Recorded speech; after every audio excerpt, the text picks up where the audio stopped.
Firman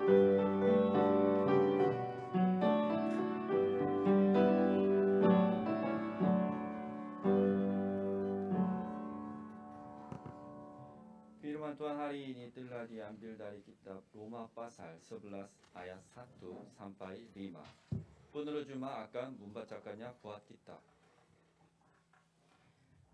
Maka aku bertanya, adakah Allah mungkin telah menolak umatnya? Sekali-kali tidak, karena aku sendiri pun orang Israel dari keturunan Abraham, dari suku Benyamin. Allah tidak menolak umatnya yang dipilihnya, ataukah kamu tidak tahu apa yang dikatakan kitab suci tentang Elia waktu ia mengadukan Israel kepada Allah? Tuhan, nabi-nabimu telah mereka bunuh, mesbah-mesbahmu telah mereka runtuhkan. Hanya aku seorang dirilah yang masih hidup dan mereka ingin mencabut nyawaku. Tetapi bagaimanakah firman Allah kepadanya? Aku masih meninggalkan 7.000 orang bagiku yang tidak pernah sujud menyembah Baal. Demikian juga pada waktu ini ada tinggal suatu sisa menurut pilihan kasih karunia. Amin. Ibu Anita akan memberikan khotbah dengan firman berjudul Orang yang tersisa di masa 237.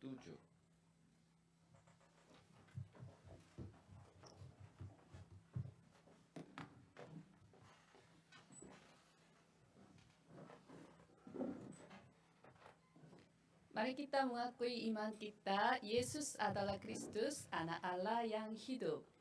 Yesus adalah Kristus, anak Allah yang hidup. Mari kita saling memberi salam. Kita adalah orang yang tersisa. Kita adalah orang yang tersisa. Judul khotbah hari ini adalah orang yang tersisa pada masa 237. Diambil dari Roma 11 ayat 1 sampai 5. Sebagai pengantar, biasanya bulan Mei disebut bulan keluarga, tetapi kita tidak sempat menekankan pentingnya keluarga karena kita berkonsentrasi menyelenggarakan konferensi misi sedunia ke-25 dan konferensi misi gereja Yewon. Namun pentingnya keluarga tidak bisa terlalu ditekankan. Keluarga adalah platform yang paling penting untuk penginjilan dunia. Tuhan yang pertama kali menciptakan keluarga. Dia membuat Adam dan Hawa menjadi pasangan suami istri dan membentuk sebuah keluarga. Tuhan melakukan pekerjaannya melalui keluarganya. Oleh sebab itu, setan berusaha menyerang untuk menghancurkan keluarga kesatuan, yaitu oneness, dengan cara apapun. Strategi tujuan setan adalah kehancuran keluarga dan gereja. Setan berjalan keliling sama seperti singa yang mengaum-aum dan mencari orang yang dapat ditelannya untuk menghancurkan keluarga maupun gereja. Sekarang tidak hanya Korsel tetapi juga Indonesia sampai seluruh dunia, semua tertimpa hal ini. Presiden ke-20 Republik Korea, Yoon Suk-yeol, yang akan bertanggung jawab untuk 5 tahun ke depan secara resmi dilantik pada tanggal 10 Mei. Dari sudut pandang politik, Korsel juga terbagi menjadi 2 bagian. Kondisinya benar-benar jauh dari kesatuan, yaitu oneness. Mohon doakan partai-partai yang berkuasa dan oposisi untuk mencapai kohesi sosial melalui kerjasama dan membuat Korsel menjadi negara yang berorientasi masa depan dan berkembang. Di atas segalanya, mohon berdoa agar presiden dan setiap pejabat pemerintah takut akan Tuhan dan kebijakan seperti undang-undang anti-diskriminasi yang bertentangan dengan Injil tidak akan pernah disahkan. Dengan peresmian pemerintahan Yoon Suk-yeol, Gedung Biru yang lama berubah menjadi tempat demi warga.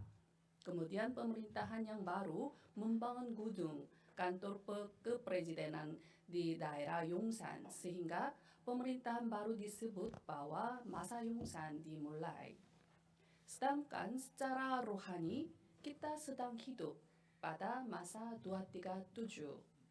Sebagaimana judul khotbah hari ini, kita menjalani kehidupan dalam masa yang mencapai penginjilan 237 bangsa dan 5.000 suku bangsa. Untuk itu, kita harus menghadapi tantangan perjanjian dengan identitas rohani kita sebagai orang yang tersisa. Secara teologis, orang yang tersisa adalah istilah soteriologi yang menunjukkan secara Tuhan menggenapkan karya keselamatan. Perjanjian dan karya keselamatan digenapi oleh orang yang tersisa, yaitu jumlah yang kecil, bukan orang banyak.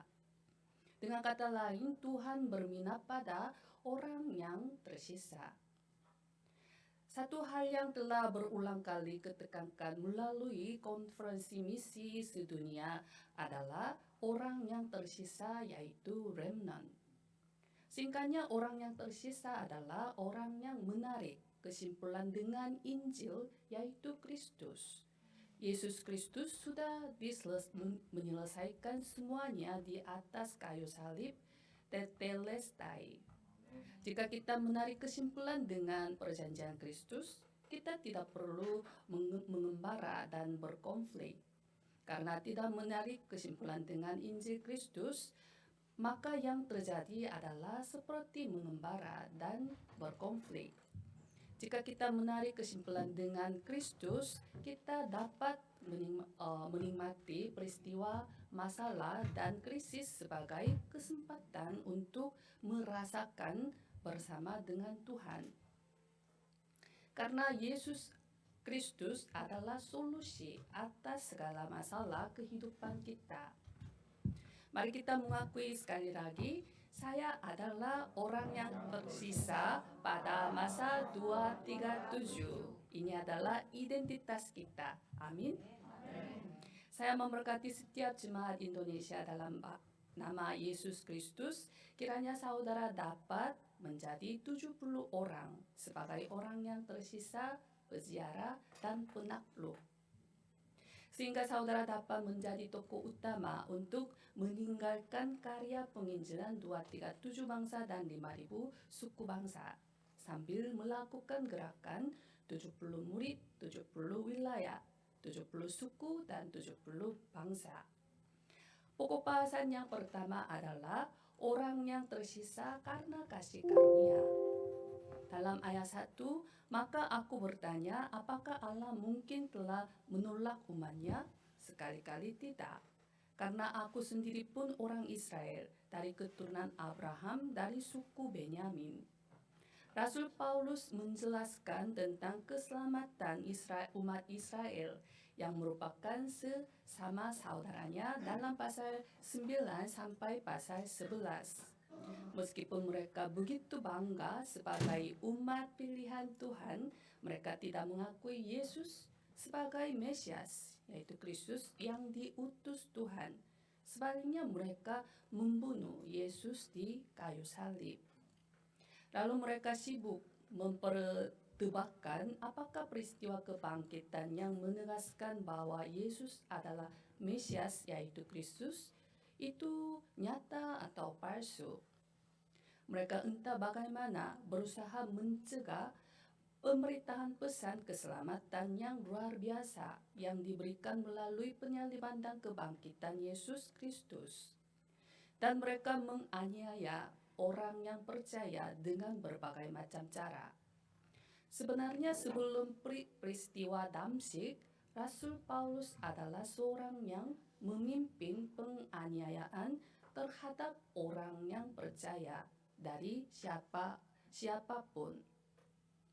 Tetapi dia percaya bahwa Tuhan yang menyelamatkan dirinya yang merupakan seorang penganiaya gereja dan Kristen tidak akan pernah membiarkan umat Israel yang masih dalam ketidakpercayaan dan pemberontakan. Dalam ayat 2-4, sebagai bukti lain menunjukkan Elia dari zaman perjanjian lama bahwa Tuhan tidak menolak umat Israel. Pada saat Elia hidup, rajanya adalah Ahab, dan periode Ahab adalah periode kegelapan terburuk di Israel. Ahab menikah dengan Isabel yang sujud menyembah kepada Baal dan Asyera. Kemudian Israel dikuasai oleh Isabel, sehingga mereka yang melayani Tuhan menderita penganiayaan terburuk, dan seluruh negeri dipenuhi dengan penyembahan berhala. Dalam 1 Raja-Raja pasal 18, Elia sendiri menghadapi 50 nabi dari Baal dan Asyera. Ini untuk memutuskan apakah Tuhan adalah Tuhan yang benar atau apakah Baal adalah Tuhan yang benar. Mereka membawa 2 ekor lembu jantan, memotongnya, menaruhnya di atas mezbah. Sesudah itu mereka memanggil nama Tuhan masing-masing untuk memutuskan siapa menjadi Tuhan yang benar, tergantung pada pribadi yang menjawab dengan api. Kemenangannya itu jelas. Setelah kemenangannya sempurna Elia, para nabi Baal akan dimusnahkan seperti yang dijanjikan sebelumnya. Maka Isabel menyuruh seorang suruhan untuk membunuh Elia, dan Elia melarikan diri darinya. Dia menjadi lelah dan tidak bisa melangkah lebih jauh, dan memanggil Tuhan di bawah sebuah pohon ar-ar. Itu adalah ayat 3. Tuhan, nabi-nabimu telah mereka bunuh, mezbah-mezbahmu telah mereka runtuhkan. Hanya aku seorang dirilah yang masih hidup, dan mereka ingin mencabut nyawaku. Di mata Elia, terlihat seolah-olah semua orang Israel telah berpaling dari Tuhan. Tampaknya dia yang merupakan satu-satunya orang untuk melayani Tuhan, dan sepertinya dia memiliki takdir untuk mati. Namun, Tuhan memberikan jawaban yang luar biasa terhadap tangisan keputusasaan Elia. Dalam ayat 4, tetapi bagaimanakah firman Allah kepadanya? Aku masih meninggalkan 7.000 orang bagiku yang tidak pernah sujud menyembah Baal. Di mata Elia, tampaknya seluruh umat Israel telah jatuh ke dalam penyembahan berhala, tetapi ternyata tidak. Dikatakan bahwa Tuhan masih meninggalkan 7.000 orang yang tidak pernah sujud menyembah Baal. Inilah rencana Tuhan dan jalan Tuhan. Dalam segala hal kita ditindas, namun tidak terjepit, dan kita bukan sendirian. Kita harus membuka mata rohani kita dan memandang pemeliharaan Tuhan yang indah bersama kita melalui with Immanuel Oneness. Paulus berkata bahwa sekarang pun ada orang yang tersisa seperti itu pada zaman ini. Dalam ayat 5, demikian juga pada waktu ini ada tinggal suatu sisa menurut pilihan kasih karunia. Paulus mengatakan bahwa sama seperti Tuhan meninggalkan 7.000 orang yang memegang perjanjian pada masa Elia, sekarang pun ada orang yang tersisa yang akan dipakai untuk menggenapi perjanjian Tuhan pada zaman ini.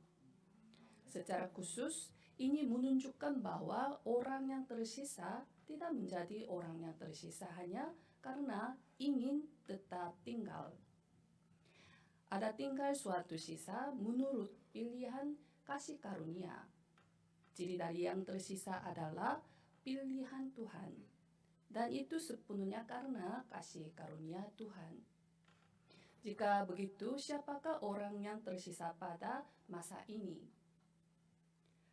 Siapakah orang yang tersisa pada 237, masa 237?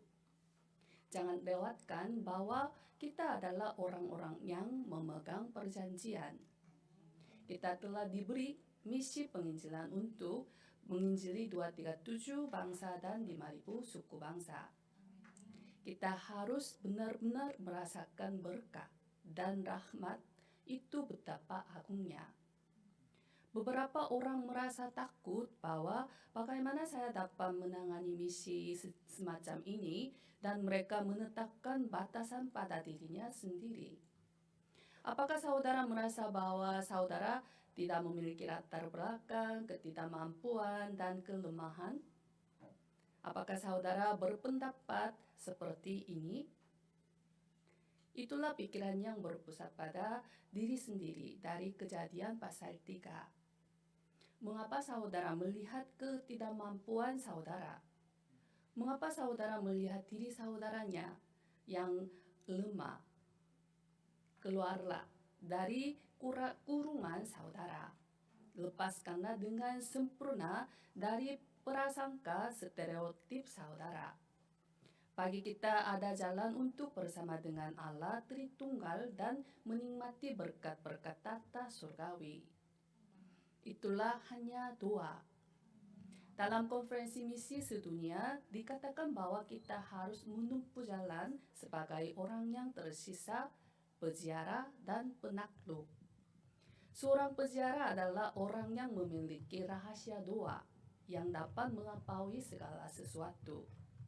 Ketika kita dapat berdoa 24 jam di atas platform Injil, kita dapat berdoa 25 jam yang melampaui segala situasi, berkat kekal akan datang.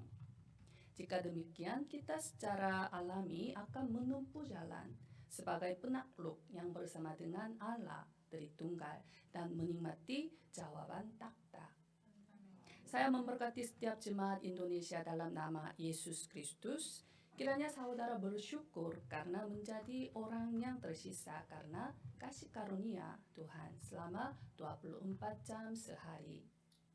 Sehingga saudara mengalami 25 jam yang melampaui level diri sendiri dan kiranya saudara dapat menjadi 70 murid yang menyelamatkan jiwa sebagai jawaban kekal. Pokok bahasan yang kedua adalah orang yang tersisa untuk misi penginjilan.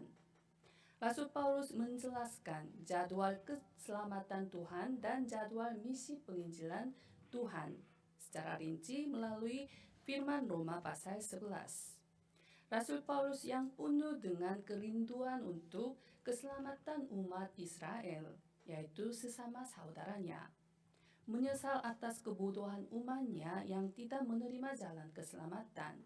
Tetapi dia percaya bahwa pasti ada orang yang tersisa sama seperti dirinya. Dia percaya bahwa Tuhan sedang mengerjakan karya keselamatannya melalui umat yang tersisa oleh kasih karunia. Dia menganggap bahwa pelanggaran mereka bergabung dengan jadwal waktu keselamatan bagi bangsa-bangsa lain. Dalam ayat 11-12, maka aku bertanya, adakah mereka tersandung dan harus jatuh? Sekali-kali tidak. Tetapi oleh pelanggaran mereka, keselamatan telah sampai kepada bangsa-bangsa lain, supaya membuat mereka cemburu. Sebab jika pelanggaran mereka berarti kekayaan bagi dunia, dan kekurangan mereka kekayaan bagi bangsa-bangsa lain, terlebih-lebih lagi kesempurnaan mereka. Rasul Paulus menjelaskan bahwa mereka tidak tersandung sampai jatuh. Tersandung artinya berjalan dengan tidak bisa stabil karena salah injak. Tersandung bisa jadi jatuh dan juga bisa jadi berdiri tegak. Dikatakan bahwa orang Israel sekarang keras kepala dan tidak percaya kepada Yesus. Tetapi itu tidak berarti bahwa mereka dihancurkan sepenuhnya karena itu. Sebaliknya dikatakan bahwa tersandungnya mereka membuat bangsa-bangsa lain mencapai keselamatan. Jadwal waktu keselamatan pindah dari Israel ke bangsa-bangsa lain. Rasul Paulus menanti-nantikan bahwa sesama saudaranya itu akan kembali kepada Tuhan, sebagaimana keselamatan telah sampai kepada bangsa-bangsa lain melalui penolakan orang-orang Yahudi. Ungkapan membuat mereka cemburu dalam teks hari ini disebut parajerosai dalam bahasa Yunani. yang berarti rangsangan yang berharga untuk membangkitkan pertobatan dan iman. Alasan mengapa orang-orang bukan Yahudi pertama-tama percaya kepada Yesus adalah hikmat Allah untuk menyelamatkan mereka melalui rangsangan orang Israel. Dalam ayat 25, sebab saudara-saudara, supaya kamu jangan menganggap dirimu pandai. Aku mau agar kamu mengetahui rahasia ini. Sebagian diri Israel telah menjadi tegar sampai jumlah yang penuh dari bangsa-bangsa lain telah masuk. Rasul Paulus mengungkapkan bahwa alasan mengapa orang Israel menolak Injil Yesus Kristus yang sejati adalah karena jumlah orang bukan Yahudi yang ditentukan untuk diselamatkan belum tercapai. Beberapa orang Israel menjadi bodoh sampai jumlah penuh orang bukan Yahudi masuk. Inilah keajaiban Tuhan. Paulus yakin bahwa harinya akan tiba ketika jumlah orang yang telah Tuhan tentukan untuk diselamatkan di antara orang-orang bukan Yahudi telah terpenuhi, lalu umatnya akan diselamatkan. Yang penting adalah Rasul Paulus tidak tahu berapa banyak orang bukan Yahudi yang akan diselamatkan. Hanya Tuhan yang tahu jumlah total dari mereka yang akan diselamatkan di antara bangsa-bangsa lain. Alkitab tidak mengungkapkan jumlah ini dan meninggalkannya sebagai keajaiban Tuhan. Sehingga Paulus bersaksi tentang Injil Yesus Kristus yang sejati dengan satu hati, sepenuh hati dan kontinuasi sampai hari kematiannya. Dan dia menyampaikan misi ini kepada Timotius yang merupakan anak orang beriman. Dalam 2 Timotius 4 ayat 2, surat terakhir yang ditulis oleh Paulus, pesan wasiat ini disampaikan kepada Timotius. Beritakanlah firman, siap, sedialah baik atau tidak baik waktunya. Nyatakanlah apa yang salah, tegurlah dan nasihatilah dengan segala kesabaran dan pengajaran. Tuhan ingin memakai saudara dan saya seperti Paulus dan Timotius untuk menggenapi rencana keselamatan Tuhan. Tuhan telah memanggil kita sebagai orang yang tersisa untuk misi penginjilan 237. Kita harus berdiri di atas platform Injil sempurna yang diberikan melalui Yesus Kristus. Sebagai orang yang tersisa untuk menyelamatkan 70 wilayah. Sebagai orang yang akan sisa untuk menyelamatkan 5.000 suku bangsa. Sebagai orang yang meninggalkan orang yang lain untuk menyelamatkan 237 bangsa. Kita harus mempersiapkan jalan dan membukakan jalan raya agar generasi berikutnya dapat melanjutkan perjanjian untuk misi penginjilan. Mulai sekarang, melalui mimbar, saya akan memberitakan pesan khusus untuk mempersiapkan masa 237 sesuai dengan jadwal Tuhan. Tetapi saudara hanya perlu mengikuti aliran rohani dengan baik setiap saat disampaikan. Saya memberkati setiap jemaat Indonesia dalam nama Yesus Kristus. Kiranya saudara dapat memiliki bukti sebagai orang yang tersisa untuk misi penginjilan 237 tanpa kekecualian.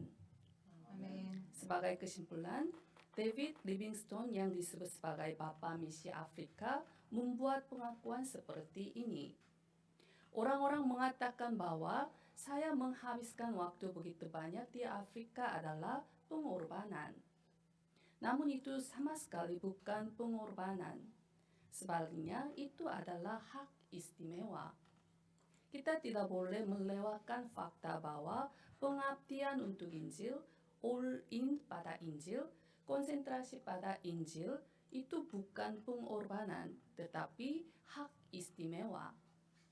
Kita dipanggil sebagai orang yang tersisa pada masa 237. Itu adalah hak istimewa yang luar biasa. Sungguh berkat yang besar dan luar biasa untuk membuat kita menyadari Injil yang murni dan memberikan misi ini kepada kita yang telah ditentukan di masa sekarang kita hidup.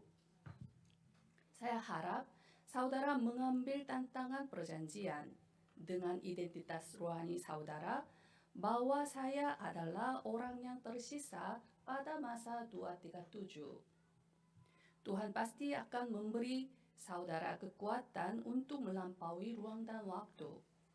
Tuhan pasti akan memberi saudara jawaban untuk memurnikan budaya kegelapan. Remnant yaitu gereja berikutnya yang akan menyelamatkan masa depan pasti akan terbuntuk. Itu adalah rencana Tuhan dan Tuhan yang melakukannya. Amin. Kita hanya harus mengikuti saja. Saya memberkati setiap jemaat Indonesia dalam nama Yesus Kristus. Kiranya saudara dapat memiliki bukti dan dipakai untuk menyelamatkan 237 bangsa dan 5.000 suku bangsa sebagai orang yang tersisa dengan sepenuhnya dipegang di tangan Tuhan selama seumur kita. Mari kita berdoa.